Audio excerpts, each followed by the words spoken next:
You are right up my street. Oh, you can't make me choose. I-Go by Toyota sponsors T4. Fuck me, Lee Ryan's 13. Marlene. I remember we couldn't remember the word for table. This is Your Welcome America, the podcast that explains what the bloody hell Brits are banging on about. In every episode, we translate British pop culture for America And American pop culture for Britain. Yo, welcome. I am Ben. I am Fraser. Fraser Light Razor. How you doing, babes? I'm okay. I'm surviving. Are you? What's going on over there? Nothing. I think I might have a ever so slight cold. Okay. Well, Okay. Here's the thing. As discussed before the records, if you have COVID, I've got COVID. Yeah, we've been palling around. You gave me COVID last year. Do you remember that? Oh my god. Wow. Still making that storyline happen. Yeah. How you doing? It's been a while since, it's not been a while since I've seen you, but it's been a while since we've done an episode together like this. I know. We have been busy with Pussycat Dolls. We've been busy with Drag Race UK. You can listen to our And recaps. And live. Listen to the Drag Race recap show for Drag Race UK recaps. Pussycat Dolls is over. Thank God. Crawled over the finish line of that one. Yeah, but we do have some other fun specials coming up. Maybe more in the festive season. Yeah. Yeah. Okay, we need to talk about the fact that everyone will have seen your topic by now, but I did stay over at your apartment Friday night and I woke up the next morning at 5 a.m. because your neighbours were shooting a movie. Yeah, it's the glamour of Hollywood, people. Yeah. Everywhere's a film set, including right outside my front door. At 5 a.m. And I walked past them and one of them was like in a headset just saying, yeah, no, just take a drag of the cigarette. Oh, yeah, that looks really good. I'm like, oh my God. This is a non-smoking building. It was outside the building. But there's nothing more cool and arty than, a drag of a cigarette caught on film. I also want to give a shout out to the giant thunder and lightning storm we had last week in LA. Oh, lovely. I described it as industrial light and magic, just really flexing their SFX chops. Yeah, I stuck my head right out of my balcony, which I use that term generously. I think it's a Juliet balcony is what they call it. It's just a big window. I stuck my head right out the big window in there. And then I got really paranoid I was going to get struck by lightning because I was holding onto like the metal kind of door frame and I got really paranoid this is going to be the death of me. Yeah, you needed to ground yourself. I mean, Completely. what you could have done is like held onto like a welly boot because rubber it doesn't go through rubber. It doesn't. Another conductor. How are you? What are we talking about? I'm good. Last night I went to the Americana and had dinner at the Cheesecake Factory. What did you have?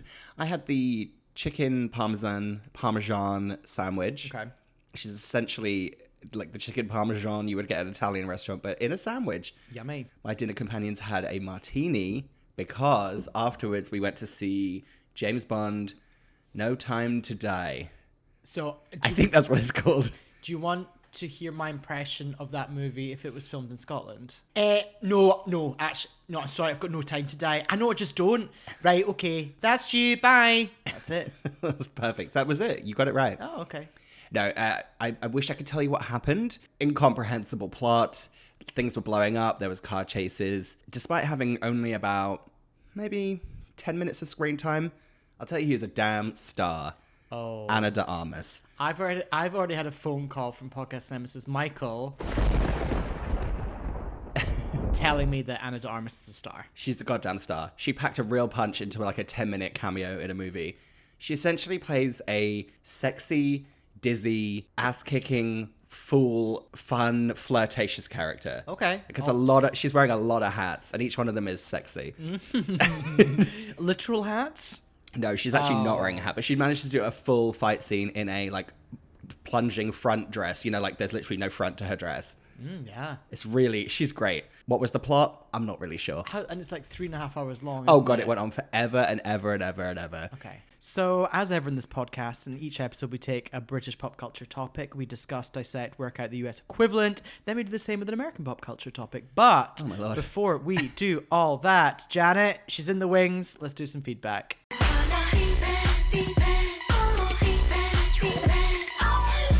As ever, please get in touch on our Instagram, drop us an email. Also, please rate and review us on Apple Podcasts because we love those and I think they help us somehow. I don't know. What have you got, babes? We got a lovely message in the inbox from Prosecco Pundit. Oh, hi. And they want us to discuss tater tots and just do a really quick welcome or not welcome about tater tots. Oh, I made a note of that and put it in my welcome not welcome batch. Yeah, no, I read your reply and I thought I'd steal it for this. You fucker. So that basically he wrote in and just said he's chatting with his UK boyfriend and they just had a conversation about tater tots with a trademark symbol. I would say they're welcome. They are GD. They're very you. Welcome. They're very me. Yeah. I will always... Tater tots my new favourite potato go-to. If it's an option, I will always go tot. So what is the UK equivalent? Is it like a potato croquette. What's a potato croquette? Oh, that's a gorgeous, gorgeous... I mean, I think officially, like, it's an actual thing that someone would make in a restaurant, like a fancy version. But there's a kind of a... You know, in the freezer aisle where you've got your average, like, chips, and then you've got potato waffles, Smiles, Alpha Bites. Then you get a potato croquette. Same thing, in a bag, oven cook it. But it's a slightly larger tater tot, not deep fried. Well, in regards to our Pussycat Doll final episode, we got some feedback from Mikey Minden himself. Okay. Choreographer For Pussycat Dolls, creative director for one Erica Jane on The Real Housewives of Beverly Hills. Oh, I didn't know that. And he said, OMG, you guys are genius. We are. You responded saying, big question for you, Mikey. Who cooked that dinner and what was in the pot? That's referring to a final meal they had on the last episode of Search for the Next Doll. And he says, who knows? The magic of TV. Oh, he's right. Do you think inside the pot was just like some wax fruit? You know, For just like, sure. Yeah. And we've actually had a few bits of feedback for Pussycat Dolls. Tone Ring was very much on board. He said, thanks for that journey, guys. Really fun. So impressed Ben could remember the names of the girls. I could not. You're not doing Girlicious, though. It's been on my YouTube recommend for weeks. Was hoping to watch it along with you guys, but oh well. And then Daniel Hill, 1988, said, yes, don't leave out Girlicious. The season was even more iconic. I can't do it. So I'm thinking 2 people equals a landslide. Oh, no. Oh my God, Galicious. They've got some real songs in their archive. About 3 of them. Daniel Hill, 1988. I'm not gonna put it out there officially, but I'm just gonna guess his email. Don't think we can be doxing him. I'm gonna be bleeping out what you just said. Okay. We heard from our good old friend Canon You Believe It on Instagram. Yeah. But his name's Mike. Have we ever called him Mike before? I don't think we have. I think he's updated his Instagram. Hey, Mike. He got in touch with a couple of notes for us. One of them is he just wants to know, when will Sweet Dreams My LAX be a lip sync song on Drag Race UK? That's a good one. I'm just a little concerned about Rachel Stevens being a booking. Yeah, she's not great. It's tricky, isn't it? Yeah. Oh God, that's a toughie. We're dancing around answering that one, aren't we? Yeah. Okay, and then he also sent us a voice note. Oh. And I haven't listened to this, and I don't think you have either. Oh, so this is going to be a surprise to both of us. Okay. He sent this to us quite a long time ago, Oh, so who knows sorry. what this is related to. Sorry. Hi, so I've just been listening to your Stacey Solomon episode, and in it you discussed kisses at the end of work emails. Now, I have something to confess, and I think this is probably an awful thing that you will really dislike me for, but I'm the person who at the end of emails says, give me a shout if you have any questions. I feel that this is an inherently British phrase, and one that I would never think to use in any other context other than work. But for some reason at work, I'm the give me a shout person. So sorry. I think I moved my phone away. We've got a little sorry at the end. How do you feel about Give Me a Shout? I say it all I think I the do time. too. Yeah. So what does that say about all of us? Wait, is it very British? It feels very aggressive. It feels very American. Give me a shout. Give me a shout. Yeah, God, I know. I'm flashing back to just today at work. I've definitely said it today. You give and gave many a shout. Yeah, I'm shouting all over Los Angeles and the country.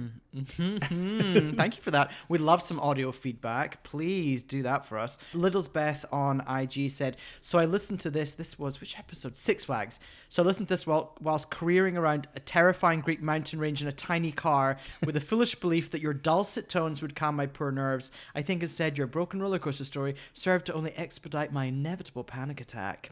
Oh, wonderful use of expedite. Yeah, Lydia's got great vocab. Oh, Return of the EMC. This episode was tonic for my commuter doom sodden soul. Tell you what. They're all heading back to work in London. But also wordsmiths. All yeah, of them. Elise is also a great wordsmith. Enjoyed your Six Flags shenanigans immensely over a lovely plastic cup of Savvy Bee at ELY train station, the modern day equivalent to Chucky and a Mag. ELY, what's that? Ely. Ely. Oh, we've discussed this before because there's an Ely in Scotland. Also, she's commuting and having a wine? Maybe on the way home from work. Oh, okay. Don't judge her. She can have a glass of wine on the way to work. Sure. Can she? You never had a plastic glass of Sauvy Bee on the way into work? No! Just a quick bit of feedback from Andy S. That's Andrew. Finding out everyone's real names today. And he just said about Stacey Solomon, he just said that she's peak Essex and he could smell the Piz Booin through the TV set. Remember Piz Booin? Is that how you say it? The fake tan. Or is it Piz Booin? How do you say that?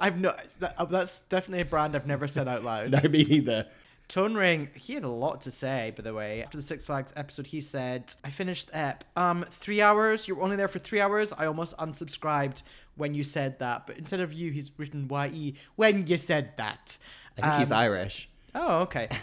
And I said that it was 5 miles, and he replied, walking at a gay pace, that's but a 30-minute walk. I mean, what's he he's like? He's absolutely got us there.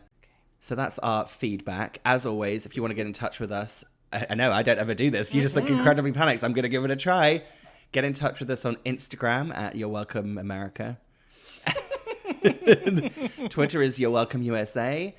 And what's the email address, babes? No. That's your job to know the email address. I don't know what it is. Wow. You're welcome, America podcast at gmail.com. Yeah. Oh, And it's okay. You are instead of YOUR. Yeah. There you go. Wow, we listen to each other. Isn't that strange? Should we get on with it? Let's do it.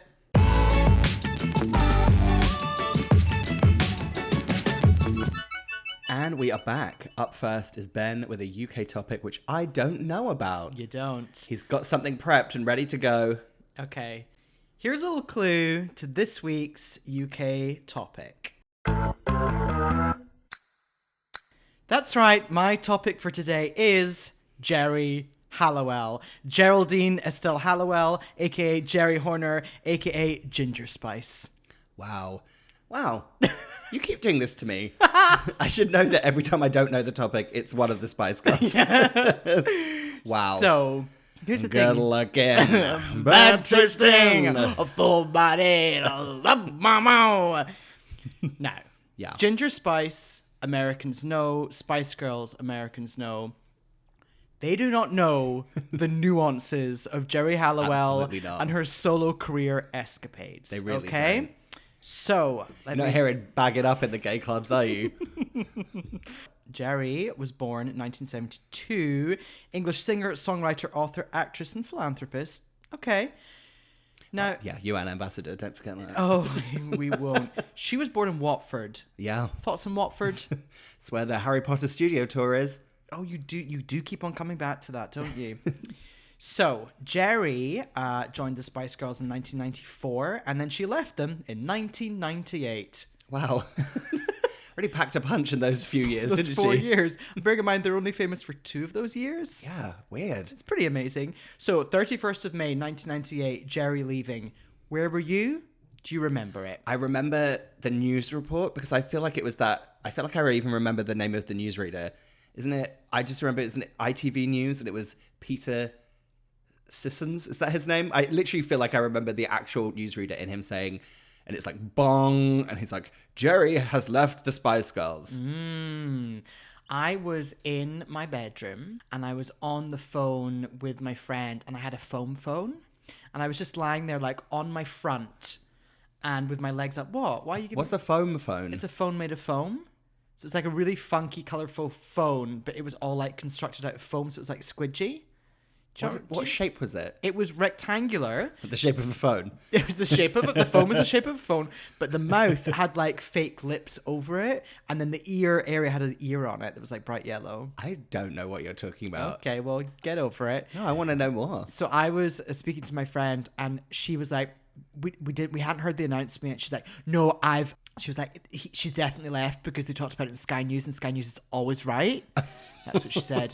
And then it came on the news and I saw it and My general feeling at the time was like, it's okay. No, it's okay. Spice Girls will continue. Everything's gonna be fine. It's all gonna be fine. But really, Geri was for me the crux of the Spice Girls. Yeah. She was my fave at the time. Me too. But she left. Now. Our trapeze artist outfit wearing queen. Oh, she just. I'm trying to think, which scene is it in Spice World, the movie? Is it when they're singing that Gary Glitter song, Problematic? Yes. And she's really dressed as a trapeze artist. Yes. Oh, but then there's also the scene where they're having the drinks party and Jennifer Saunders is there and she's wearing that outfit with all the black feathers. Yes. Yeah. She was always kind of veering between like a nice drag aesthetic and a trapeze artist. So good. Straight after leaving, Geri, very ahead of her time, she got a camcorder. And she started filming herself. And this turned into a whole documentary about Geri leaving. Now, we will probably do a whole episode solely based on that documentary at some point. We will. I mean, it's so good. It's all on YouTube. Some great moments in that, in general. Well, she's done a few documentaries over in that time. Oh, yeah, we'll get to those. Some favorite parts of that was immediately after she's left, she's in like a gorgeous hotel suite in France, just filming herself with like Louis XV furniture behind her, being like, "Hi, it's the 31st of May, 1998," and then she's just like, oh, she's just gorgeous. At one point, she goes to New York. She becomes a UN ambassador. She auditions for a Bond movie. She does it all. Which Bond movie was it? I think it's Tomorrow Never Dies. Which one was Tomorrow Never Dies? I feel like we talk about which one Tomorrow Never Dies was all the time. That's the one with Madonna, isn't it? No, that's Die Another Day. Tomorrow Never Dies, the one with the Sheryl Crow song. Wait, is there the Ice Hotel in it? And I think it has the Ice Hotel and the invisible BMW. But that's not Die Another Day. No. Which one's Terry Hatcher in? Not Okay. that one. Anyway. We haven't got time to do that. So, in 1999, because when she left the Spice Girls, her press release did say, "I'll be back." And in 1999, Like Terminator. she just like Terminator. In 1999, she hit us with her solo single, "Look at Me." Look at me. You can take it all because this face is free. Look at me. Dun, dun, dun, dun, dun, dun. Fraser's putting his hand up to his face to do like a looking through one eyeglass. This is a big part of that campaign, was her doing this pose. You can take it all because this face is free. So, maybe next time use use your your mind mind. and look. What a song. Not so great on a re-listen now. no. She has other better songs than that, but at the time caused a real splash. We should talk about the video. Okay. Video's amazing. She has lots of different looks. She's a vamp, a bitch, a virgin, and can't remember what the other one was. Which is your favorite look? Because I think the vamp look. Is that where she's on the phone?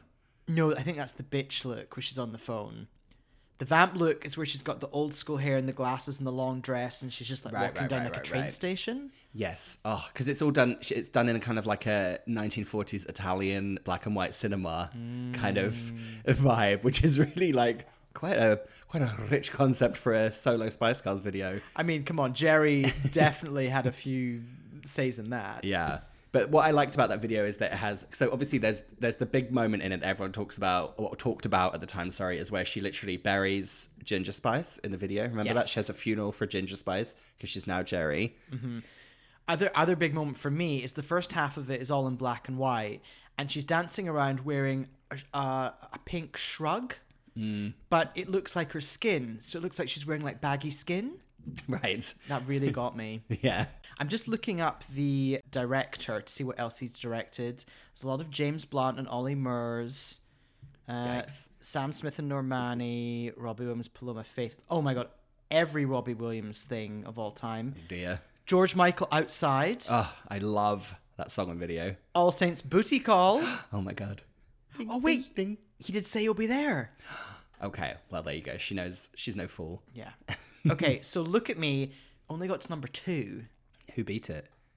Oh, I don't know. I've been trying to look up foam phone and I can't find this exact model you're speaking of. Did your foam phone kind of look like that? Yes. I've never seen that before. That's so crazy. The song only got to number 2, but it did sell 140,000 copies. It was only 700 copies behind Boyzone's You Needed Me. Oh, I don't even remember what that song by Boyzone. I don't either. She did follow up with another song, and that song was Machico Latino. Oh, Take me back to my sweet la vida. Find my love, my dolce vita. my God. I think that might be her best solo song. Fight Me. I prefer Bag It Up. Okay, Bag It Up is fun. Machico Latino is her version of La Isla Bonita. It got to number 1. Yep. And Quite rightly. The video is gorgeous. Yeah. Where was she in the video? Oh, I think she must have been in Spain because she has Spanish roots and she sings in Spanish. Donde está mi nombre? What's that mean? Where is my number? Hombre, where's my man, maybe? Oh. I think. Anyway, love that song. But then she followed that up with another number 1, Bag It Up. Oh.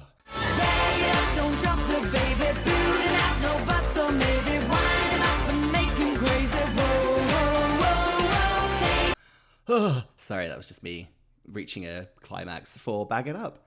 It's my favorite song she's ever done. Do you think it holds up? Yes. Oh, okay. I genuinely listen to Bag It Up like on the regs now in 2021. What, maybe when you're on a run? Yeah, I listen to it working out on hikes. Sometimes I put Bag It Up on. It's just like, you can't deny the beginning of that song. It really gets you like, yeah, it really. And actually, Bag It Up spawned a actual colloquial term that me and my friends from secondary school still use to this day. Okay. And that is because my friend Leah of the flip-flops filled with blood from our last episode, she famously could never get lyrics right to any song, and she still can't. So much like a middle-aged woman, like a mum, she couldn't even then. And now she's literally a middle-aged mum. Aww. Full circle. She'll really love that. And I think somehow she truly messed up like every single line in the song Bag It Up, and we referred to it as a Bag It Up moment. And now, even to this day, if someone gets the words wrong, someone just says, oh, Bag It Up. It's just become like a turn of phrase for us in my friendship circle. Treat them like a lady. Treat them like a lady. Who's wearing the trousers now? So this song has a really, really stupid video where she's basically, it's kind of like fake infomercial. It's all very pink. Oh, yeah. The dancers all have pink hair. It's very gay. And she's selling girl powder. Yes. And it's like And she's wearing, I think, a denim jumpsuit in the video. She is, yeah. This is her most, like, even though the Spice Girls were always very gay, and she's always been very gay in her kind of, especially to use gay in a real kind of late 90s, early 2000s way, just as literally just marketing at gay men and no one else.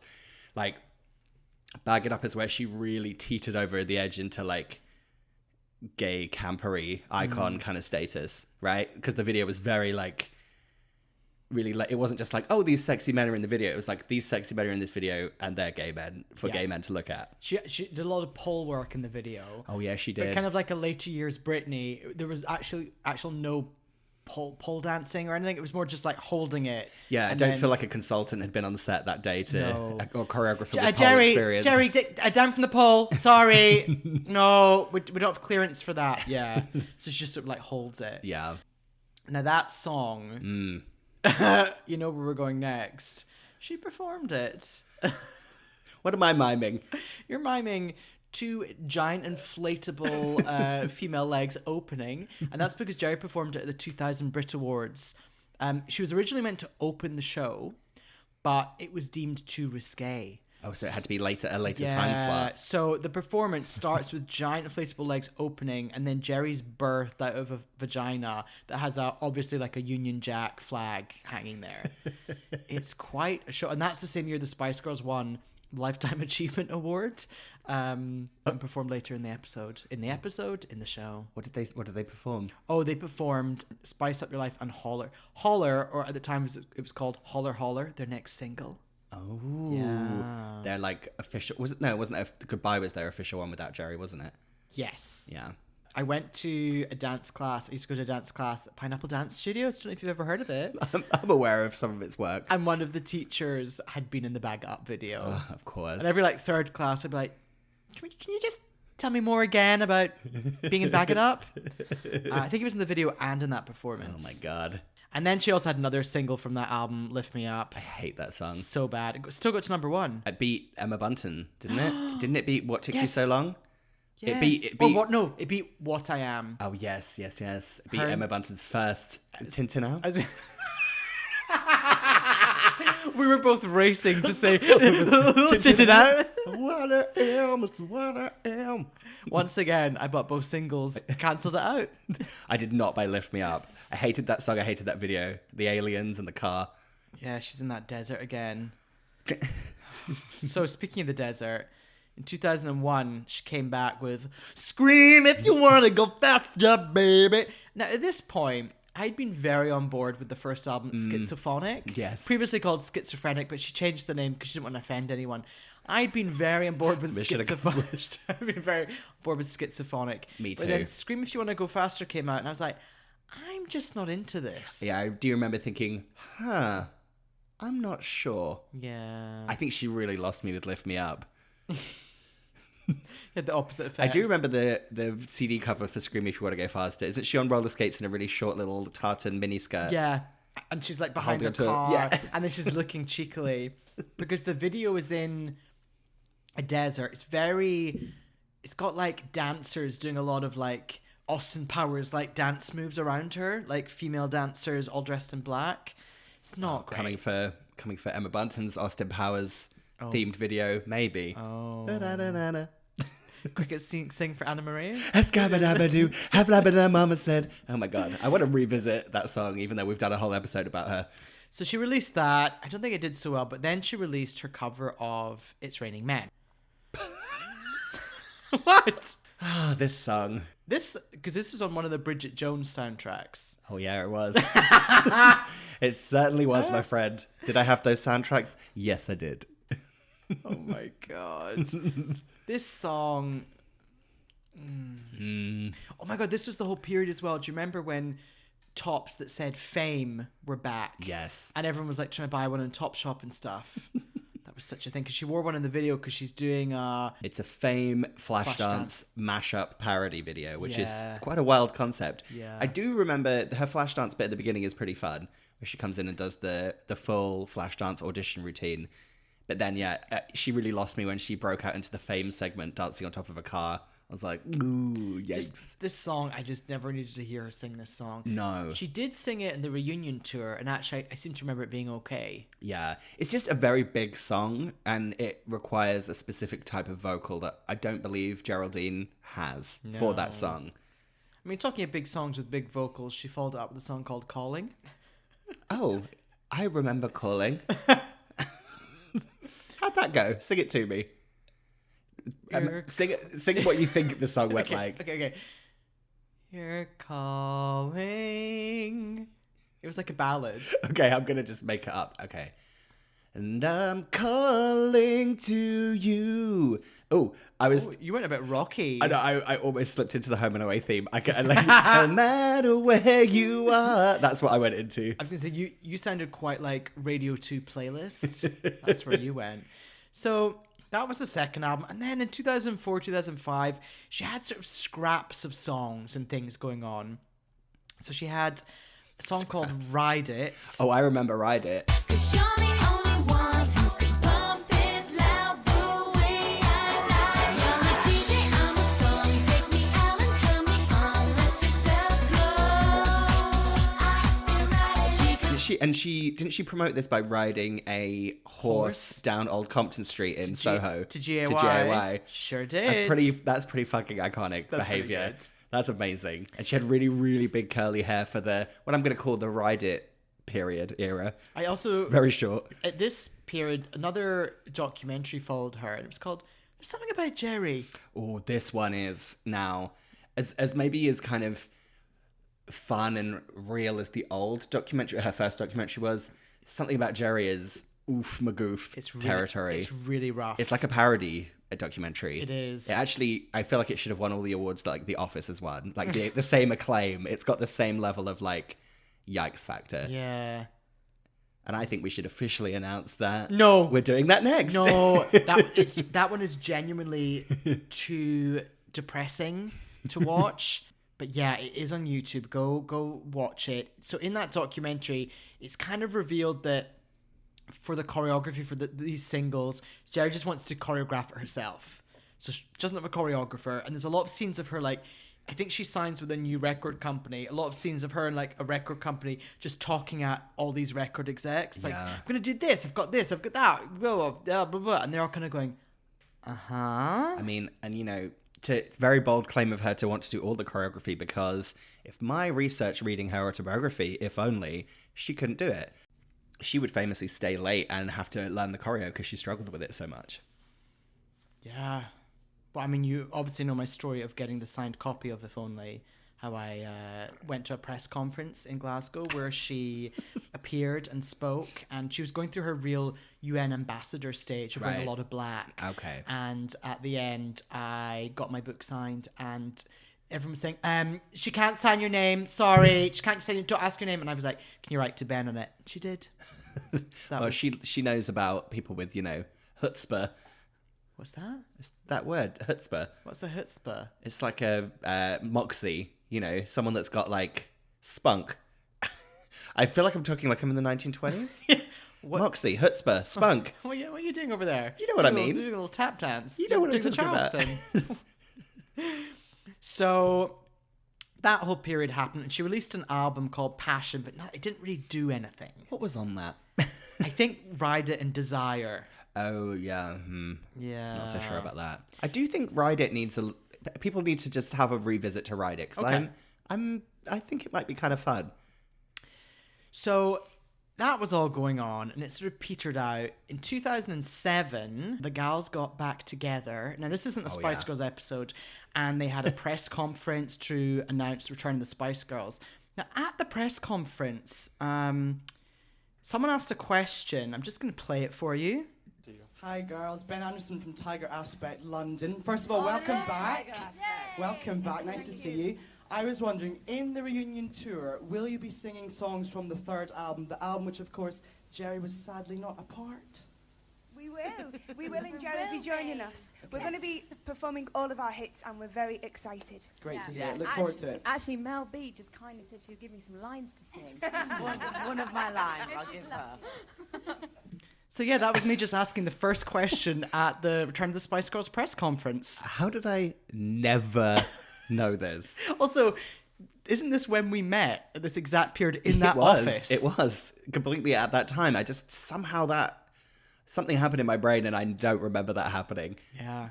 Wow. That was a day in 2007 where I'd been working there for a year, and they're like, oh, Ben, the press conference is happening. Do you just want to go?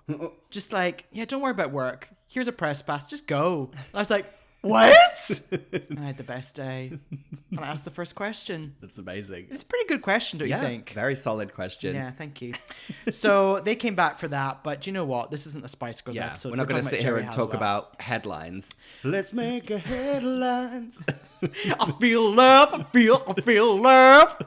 Oh, Vicky B's vocals. So other ventures. There's a whole list of them. Yeah. Now, she was a judge on Pop Stars The Rivals. I just flinched in my seat. I was like, yeah, of course she was. And later on, she was a judge on X Factor beside Cheryl. And I could not find it, but there's a really good part when she's in X Factor where she talks about essentially discovering and making Cheryl Cole's career. Okay, of And course. she's like, well, I mean, yeah, I know Cheryl back from Pop Stars The Rivals. And actually, I remember being at that audition and just putting my finger up and down the line and being like, I'm going to make you a star. It's like, I remember seeing that on the show. That's not how that show works. I know. It was actually called Geri's point and choose show. In reality, it was them all just wearing Parkers in front of a trestle table in a cold. Or Cheryl's song, Have You Ever Loved and Lost Somebody? Such a strange audition song choice. Imagine singing that and then Geri being like, I'm going to make you a star. So that happened. Yeah. As I said, she was a judge on X Factor for a while. and I found quite a rude. Well, I think for her appearances at the auditions as a judge, I seem to remember she turned up in the top of a car with a megaphone. Good for her. She really loves arriving atop something, doesn't she? And then I found a really nasty edit of X Factor and it being like, so all the judges are having their say at the auditions, and one a little more than others. And then it's just a supercut of Geri just talking. Perfect. Yeah. So she's done other things. Australia's Got Talent. Oh, of course. She did All Together Now. There's one thing Geri knows, it's Australian talent. Books, we've already talked about If Only. She had a follow-up autobiography. Did you read that one? Only If? Just for the record? I'm sure I did. What about Eugenia Lavender? Didn't go down that path with her. No. No. The children's book path? She lost me at the children's book, yeah. I haven't followed her down quite a few paths, actually. What about in 2010? Did you go to Next and buy Geri by Next, her clothing range? No, I did not. Wait, got any examples of what that looked like? No, but let me have a look. Wow, we just watched a wild video of the launch of Geri's Next swimwear, where she's being interviewed by Tanya Breyer, and I would describe what she's saying as real word salad. Don't you think? Yeah. Just picking and choosing some words and tossing it all together.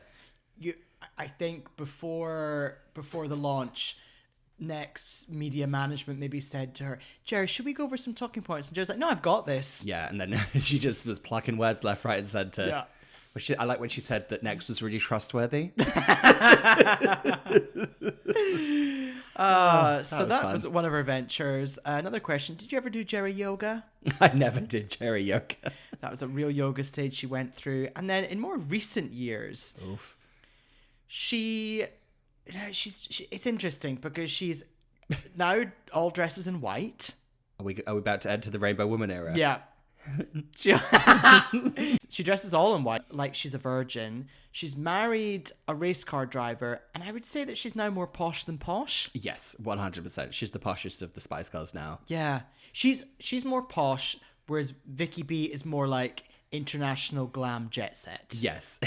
Whereas Geri's become like British country posh. Yeah, Lady of the Manor. Yeah.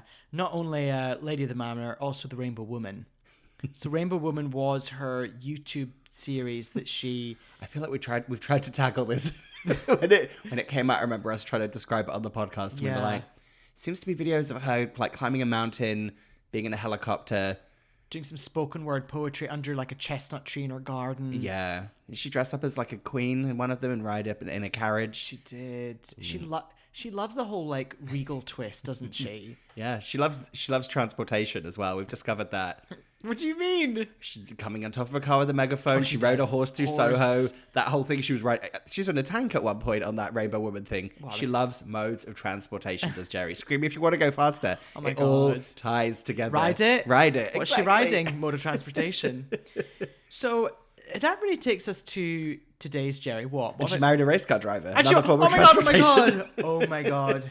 It's all coming to fucking together. She's on it. And they made the taxis at the Olympics. I was going to say that was her idea, clearly. Oh my God. Spice Bus. It was Geri's. Oh my God, it's all coming together. So that really brings us up to speed where Geri is today. She was a UN ambassador. She auditioned for that Bond movie. I mean, so many things have happened. In my mind, it feels like she should really just set up like the Spice Girls Foundation and just become like a very wealthy, posh philanthropist. Yes. Yeah. Then that like dips her toes into Spice Girls nostalgia here and there. Makes everyone really happy and then just does nice things. Yeah. Definitely. So Geri, if you're listening, that's just some advice for you. Yeah, and at the launch of the Spice Girls Foundation, you can arrive in a different mode of transportation. I don't know what. Absolutely. The actual bus from Spice World the movie. Yeah, which is available. Oh. I think someone bought it and then turned it into like an Airbnb. Where?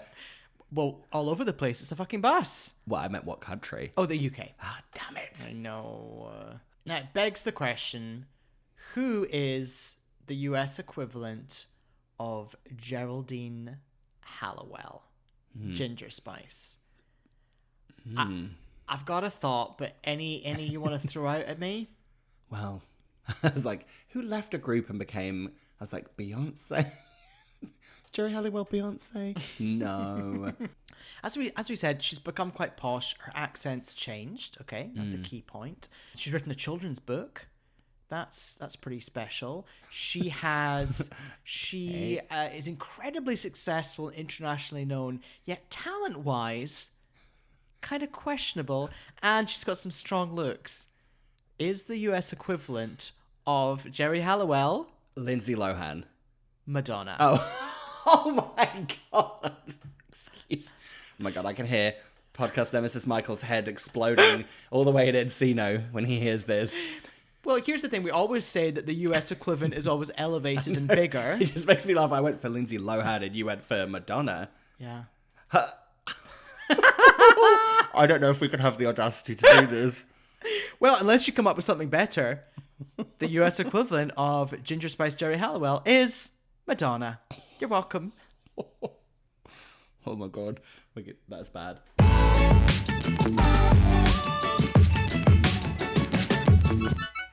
So we've done our British topic. Also, just wanted to add, Madonna did La Isla Bonita and Geri had Mi Chico Latino. There you go, just adding it. Well, I just want to add that we listened to Ride It in the little break there, and I think much like Kiss the Stars by Pixie Lott, this podcast has caused me to fall in love with a song I didn't like at the time. So there we go, everyone. Ride It. Stream it now. Both those videos cost the same amount as well.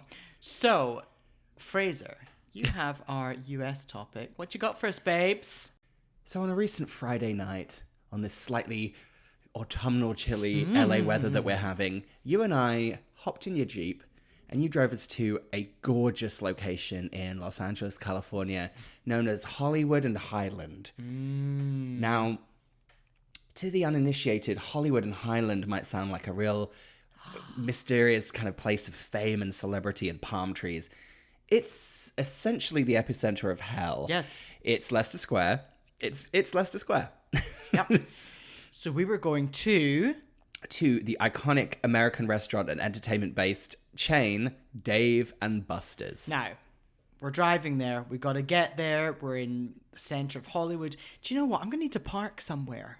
Yeah. Where am I going to park? We entered the Hollywood and Highland parking structure. You essentially descend into kind of the core of the earth. Yes. Into the most vast car park / parking lot, depending on what country you live in, that you will ever see in your life. And I actually remembered that I have lost a car in that parking lot before when I came to visit once. And we stayed at the Lowe's Hotel nearby. Well, it's connected. It's got the same parking lot. And I lost my car in there and I had to get driven around by one of the parking attendants in a golf cart trying to find it. I don't think people in the UK understand that parking structures in LA are so just otherworldly. Yeah. I've lost my car in one as well because you go up these different ramps, you twist, you turn, you park, and then you go somewhere, you come back, and you're like, wait a minute, which way was I facing? They feel too individual to rather than, I feel like in the UK, just like a multi-story car park, they all kind of look the same and have the same layout. Everything here is, who knows, you're going up, you're going down, you're going left, you're right. Yeah. There's a lot Was that the lyrics to $1 Million Bill I just did there? She wrote it while lost, just driving Up, around. down, left, right, going round Hollywood and Highland. Whoa! Now, I didn't want to say to you at the time, but so we parked on like level -4. We were so near the center of the earth. Yeah. That parking structure is my absolute earthquake fear place. Right. If an earthquake happened and you're in there, done. Oh, yeah, you're long gone. 100% long gone.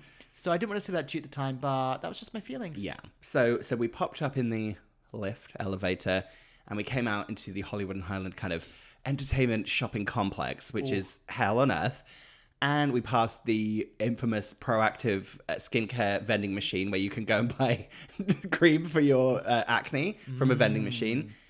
We then looked onto a gorgeous rotunda kind of open space area where Dave and Buster's was across the way, and it was just all fully under construction. Yeah, I feel like they've been constructing that for maybe 17 years. Yeah. And it looked like they were building tombs. Yeah, it was gorgeous. So we were looking kind of across a vast kind of building site to a Victoria's Secret below, and then on the next floor up was Dave and Buster's. I was like, ooh, And meanwhile, two American treasures. a Skechers was clearly like a stone's throw away as well. That was the land we were in. Oh, wait, also Wabo Cabo. No, Cabo Cantina. Which one was it? Cabo Wabo. Cabo Wabo. The Cabo Wabo Cantina, which feels like a Scottish accent ready to happen. Right, Cabo Wabo Cantina. Right. So all of this is to say that we stepped through the doors of the American Classic Restaurant, which is very funny to describe as an American Classic Restaurant, Dave & Buster's. I just winked at you. Did you see that? No, I didn't. I got very frisky all of a sudden. So we went to Dave & Buster's. So yes, just to explain to any UK listeners that do not understand what this is. So according to Wikipedia, each Dave & Buster's is a full-service restaurant and a video arcade. So they are known for being a kind of restaurant, video game, arcade combo place. Okay. So they actually, the first one was opened in 1982 by David something and James Buster something. So it's Dave & Buster's. I don't really want to go into the history of it because it's boring and I don't care. Fine. So let's just talk about our visit to Dave & Buster's. Cool. So we went to the front desk. We had to do something. I don't remember. Oh, so when you arrive, it's very important that in the olden days, the machines, all the video games used to take tokens, which I think you'd have to buy at the front desk. But now you can buy either a plastic card, which is called your power card, or you can really struggle through with the Dave & Buster's app, which I did. Ben got a power card, a physical power card. I got a power card on the app. A lot of me trying to hold my phone up to different devices to try and make games work. It was very frustrating. But basically, you load that with money so that you can play games. And in the traditional sense of Dave & Buster's, what you would get is when you did well on a game or you won a game, a video game, all the different ones in there, you would get tickets back and you can actually claim prizes with those tickets. Yeah, which we didn't do. No, we've got unclaimed Dave & Buster's tickets, which means that we have to go back there. I'm not going back to that parking lot. So I'll drive next time. We got there, but do you know what? We were peckish, weren't we? We were indeed. So we sat ourselves down in the restaurant. Now, one of the gorgeous features of a Dave & Buster's is that it's also a sports bar. Yeah. So the restaurant's kind of almost known for you can't sit anywhere without seeing a screen playing like ESPN and sports channels. So you actually can't escape it. We tried to. We did. We tried to get like a cozy little corner. So the first table we sat down on was too tight. It was like really hemmed in. So the second one we sat on was like too long. Yeah, we're really far from each other. Weren't it seemed like we were in the Addams Family, or like we were so far away down. Alice in Wonderland. Yes. That the table was getting bigger and bigger while we're sitting there. It's like a very long, thin table for two. It was very, very odd. And yeah, just the clientele around us was very strange. A lot of just, your average, what you'd imagine, straight people in a bar that plays sports where they can eat burgers and play games. Yep. Of course, a few families, it was too late for them to be out, but that's their own judgment. I shouldn't be doing that. And then just a really strange couple next to us. Remember that kind of alternative kind of Lilith Fair? Yeah. He looked like a magician. She looked like she kind of did tarot on the side. They looked like a couple that if you looked at them, you might think, they're having the worst night of their lives. But then we decided, actually, they come do this every Friday night and they love it and that's their thing. Yeah. But that's just how they present their emotions. Yeah, I think so. No. Speaking of emotions, we had a lovely server. Oh, we did. What was her name? I've forgotten it. Can't remember, but she was a goddamn delight. Oh. Yeah, she was great. She was lovely. She was very attentive, very kind. When our food was delayed by like 5 minutes, she acted like we were about to murder her and was so apologetic. She was lovely. So it's worth noting that I made 2 mistakes in Dave & Buster's. Right. And the first one was drinking something called the original Corona Rita. So this was to read from the menu, a 7-ounce Corona Rita. It's Sazu Silver Tequila and Triple Sec. So basically it is a bottle of Corona beer upside down in a margarita. It tastes like a kind of dirty margarita. Yeah. Like if you'd made a margarita in a cup that was dirty with another drink. Yeah, that's completely it. If you had a beer in a plastic cup and then you had a margarita in it, that's exactly what a Corona Rita tastes like. Yeah. Remarkably strong, because you think in a chain restaurant you're going to get like kind of screwed out of alcohol, but you always forget the America of it all, where like actually one cocktail's enough. Then I had a Long Island iced tea, which was wild. Well, did I ever tell you I got obsessed with Long Island iced teas when I was like 18? No. I think because of that episode of Sex and the City where they mention them. So I decided to like Google and then print out on my inkjet printer. That heavy wet paper. Exactly. The recipe, and then I went and bought all the things. But bearing in mind, it has every spirit in it ever. Yeah, on a budget at 18 as well. I know. And then I made them for my friend's 18th birthday. But I had a sip of yours. And it reminded me, the thing with the Long Island iced tea is it has all the booze in it. It doesn't taste of any alcohol. Yeah. I was a little concerned after that. Luckily, we had both ordered burgers, which I really don't need to even talk about the burgers. They were just completely fine burgers. Fries were excellent. Fries were excellent. They had a lovely kind of coating on them. Lovely. Yeah. Had some chicken fingers as well. Chicken strips, chicken fingers. And this was all kind of me and Ben trying to talk over the sounds of like the loudest video games in the arcade section, and then like 5,000 screens all playing baseball. But there's a lot of different sports playing. Yeah, So, there was like basketball, baseball, like football. There was just a lot happening. Yeah. So in a traditional fun fair, the kind of bit where all the games are, like, you know, where you have to like throw a hoop over a thing. In America, it's called the midway. That's what they call that. It's like the central part of a fun fair is called the midway. Oh, okay. It's like if you set up a fun fair, you had all your rides around, but you had a bit with all like the stalls in it. That's called the midway. Why does it need a name? It just does. Okay. So that's what they call the kind of entertainment section of a Dave & Buster's, is the midway. Okay. So after dinner, you and I stepped into the midway and we played a few games. Now, I can't really remember what happened. Well, you had the because I had that Long Island iced tea. So you were very concerned about playing the Jurassic Park ride, which we did get to, but there was that lady just sitting in it for a while, just like having a seat. Oh my God. She was wearing like full wader, like fishing wader, thigh-high white PVC boots, wasn't she? And it's like, you've got to sit down in those boots, but not in the Jurassic Park ride, because I wanted to play that game. We played a few games. We played an Aliens Encounter type game. We did a dance mat thing that was very confusing because you couldn't quite hear the music. Yeah. Because you could just hear like the digital pings and pongs of everything else. So, and all the songs on it I'd never heard of. So I think they were original songs. Yeah.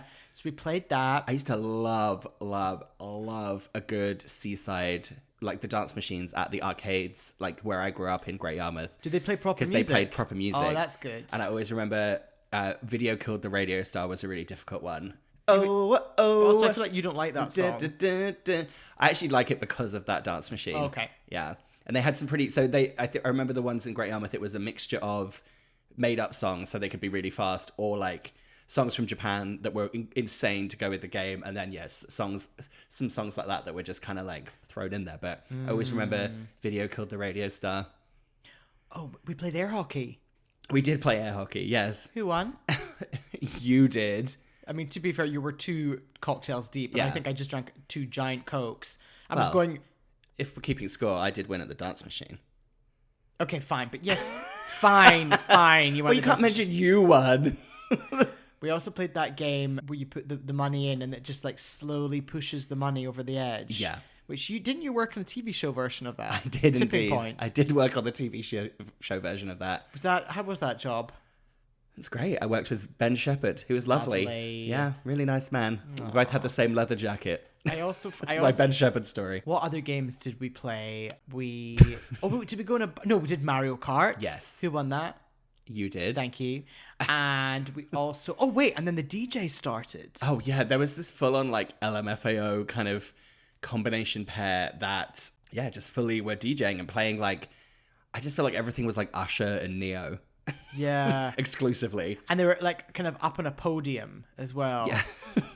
A lot of the music was very from a different time. Yeah, it was from a time where I was like just like at university. It felt like we were in the real early 2000s, mid 2000s. Very odd. And then we did finally play the Jurassic Park game. The Jurassic Park game was absolutely amazing. It was really good. We had guns and we shot dinosaurs, which doesn't feel really in the spirit of Jurassic Park when you think about it. We killed a lot of dinosaurs. Yeah, but they're coming after us. Yeah, I guess. It's just when you think about it, it's not a lot of dinosaurs getting like openly shot in like the face in Jurassic Park. Trying to escape. Yeah, it's all about evasion and kind of leaving them in their habitat rather than we were gunning down hundreds of dinosaurs in that game.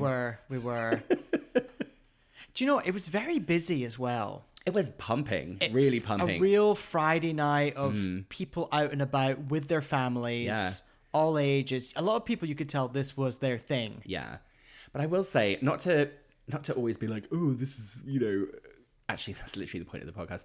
But like, I do feel like if we were in the UK in a location like this, I do feel like there would have been some really like wasted people by the time we left. And I do feel like everyone was kind of just like, acting kind of normal. Having a nice time. Yeah. Food came quick. It was all pretty well run. Solid. Well, totally solid. Tell me, what was your experience with, because obviously you grew up in Scotland. Yes. I grew up in Norfolk, but I grew up by the seaside. So I grew up beside Great Yarmouth, which is a seaside town which had all of the arcades. Right. So did you have arcade experience as a child? Where did you go? I did. Now, they're very strange. One would be if we were on vacation. I remember staying at a hotel and they had an arcade. Particularly at ski resorts, they often had them. Put that to one side. My real experience of arcades was at agricultural shows. What? So, we would go, because my guy sold Subaru cars. Of course. Four-wheel drive. And so loads of farmers would buy them. So Right. he would go set up at these weird agricultural shows all around Scotland and sell cars. Right. And there would be like a cow competition and a tractor thing and tablet making. And they would often have arcades. Tablet making? Well, they would talk about arts and crafts and foods and things. You mean like a stone tablet? Oh, no, like tablet. Wait. What? Do What are you talking Do you about? not know what tablet is? No, to me in your head, you're either saying someone is literally carving stone tablets like the Ten Commandments or making like an iPad. Oh my goodness, we've never done this. So tablet, imagine fudge, but harder, but more crumbly, and it's basically just sugar. It's made in Scotland, it's called tablet. It's like a little bar of diabetes. Oh, wow. Wait, let me look up the ingredients for you. And you'd maybe get it like chopped up in like little bags with a ribbon Right. on it. Just the way you so casually throw out making tablet. Okay. Homemade traditional Scottish tablet recipe. Ingredients. I mean, do you not get it confused with taking your tablets? Someone's like, oh, I took my tablets, but they accidentally took loads of like paracetamol. Well, it's also medicinal. Condensed milk. Butter. White sugar. Fat milk. Fat milk? It says fat milk. Fat milk. Whole milk. That's what it means. It's a very casual recipe. And fat milk. And a little tiny drop of vanilla, maybe. That sounds lovely. Yeah, it sounds like fudge. It is, but it's like more crumbly. That sounds gorgeous. Love a bit of tablet. Should I bring you back a wee bag? Yeah, please. Please do. It's the kind of thing like someone might make, and they bring it in a giant Tupperware box. It's too sweet for me. Funny you say that. Every year in Norfolk, where I'm from, there was something called the Norfolk Show. Yes. And it was a great debate amongst schools in Norfolk, because people would take the day off school to go there. And like it became like a real thing where people were like, you are not allowed to have the day off school to go to the Norfolk Show. And people would like say, oh, I'm not very well. And it became like a real contentious thing where we weren't allowed to go to the Norfolk Show. But why was it on a school day? I wish I could tell you. That's bananas, because I think it was over a weekend, but I think for some reason the Friday was like a thing where it started. Okay. I'm guessing maybe that's what it was. And I don't know why we wanted to go, because it was so boring. It was like people walking cows around, that people were selling tractors. Anglia Water always used to have a thing where we'd all be like, oh my God, we can go and fill up cups of water. Like, that really is what we were doing. But they did always have a simulator, which brings us back to the thing. So they always had a simulator, and I would get really scared, and my brother would go on the simulator with me, even though I was terrified. And we'd like, it just like moves around side to side while you go into space. What was the last simulator you went on? What was the last simulator I went on? It was just in the before times, before COVID. Remember, we went to the Science Museum and we went on a simulator together? Yeah, I forgot about us doing that. Yeah. Why did we go to the Science Museum that day? Because it's like had a space exhibit that I really wanted to see. Yeah, and we did. We went on a simulator and we flew into space. Yeah. It was fun. Aww. We lined up with just children. Just children. For ages. What a day. We have fun, don't we? Do you know what? We do have fun. We really fun. do. Yeah, no, my arcade experience was pretty intense as a child. Like, that is where we would spend like all the time, because that's where I grew up. So it was kind of like, if any time it was the weekend and I wasn't in Norwich, if I was in Great Yarmouth, that's what we would do for the day, would be like, so Norwich was for like shopping, classy restaurants like Frankie and Benny's, where we used to go, or Bella Pasta. Pizza Express? No, Pizza One Pancakes Too. Remember the name of that place in Norwich that I told you about? Yeah, so that was for classy. And then if we were like feeling like having fun, it was like Great Yarmouth, and we would go down the arcades, just real cash. And they all had fake kind of Vegas casino names. So there was like the Golden Nugget, the Silver Slipper, I think there was. I don't know. But it was all just those penny machines that push the things over, and dance machines, and then a Laser Quest place called Quasar Laser. Also, Fraser's Quasar Laser. In that arcade, was there maybe a cigarette machine? Oh, of course. Yeah, of course. It's just come back to me. I seem to remember, like, when like, the older kids at the shows, they would go and like buy cigarettes from the cigarette machine, which is all like brightly coloured at the... I can't say I remember buying cigarettes on those days. I was really concentrating on just playing the games and eating just full-on chips and sweets. Oh, yummy. And everything. Oh my God, I used to love going to the beach. But nothing would beat the goddamn fucking model village in Great Yarmouth. But anyway, I need to wait till I talk about Great Yarmouth specifically for an episode because I have done Norwich. So strap yourself in for that episode. We're really going to get into the model village detail. I was thinking about the UK equivalent of Dave and Buster's. Now, unfortunately, I think... You know, I mentioned Leicester Square. And, you know, what's a stone's throw from Leicester Square? Piccadilly Circus. What is in Piccadilly Circus? The fucking Trocadero. Now, does the Trocadero still exist? I don't know if it does. There's... Trocadero, London. Oh my God. In the 90s, like my first visit to London, going to the Trocadero was maybe one of the most exciting things. Oh, it looks like it's closed. Yeah, that's really sad. I feel like even when we were living in London, I feel like shops and places were bailing out of the Trocadero at a pretty fast rate, weren't they? But actually, so there's the Trocadero, which is obviously in the very much the UK or the London equivalent of Hollywood and Highland, which is Piccadilly Circus. However, have you ever been to the arcades place on... Oh my God. Why can't I remember the name of anything in London? What the fuck is it called? On the South Bank. So, you know, on the South Bank, just by the London Eye, inside the base of City Hall. So, you know, in City Hall, there's London Eye, and then there's City Hall, and there's the aquarium. Yes. And then next door to the aquarium is a full arcade place. I think it's called the Namco.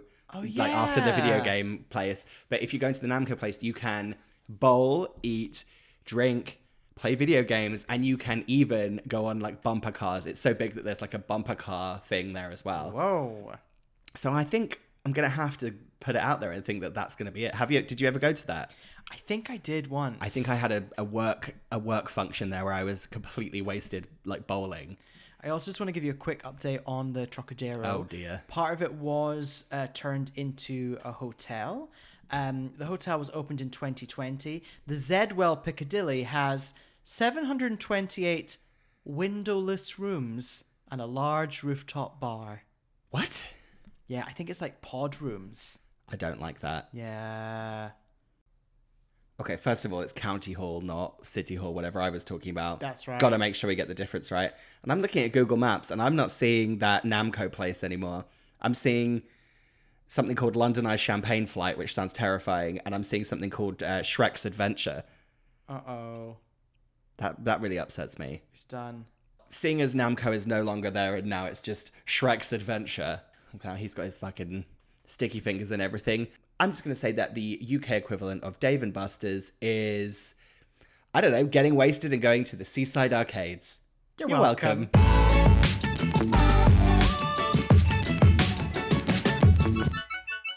We are at the end of the episode. We're going to play a very quick game of Welcome Not Welcome. We're going to do 3 because Fraser hasn't made any notes and hasn't prepped any. Welcome or not welcome, the phrase knob jockey. Wow.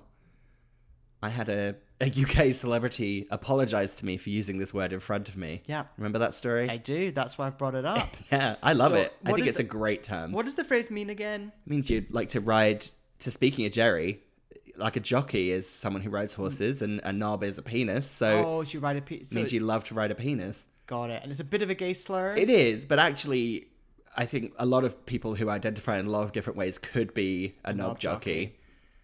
I think it's welcome. I think it's a really fun turn of phrase, and I really like claiming it back from it being homophobic. I think it's very funny. Welcome if we're reclaiming it. Feels very like gay and fun, knob jockey, doesn't it? Welcome or not welcome, the phrase fly tipping. Now, let me tell you a little story about this. So fly tipping is to illegally dispose of large bulk items or waste, general rubbish, trash in the street. Yes. Or in public places that it should not be. When I was at university, when we moved out of our student house in second year, we didn't know what to do with our TV because we were all going home, and we had this, for some reason we had this huge, like an old TV, like not a flat screen because we're old.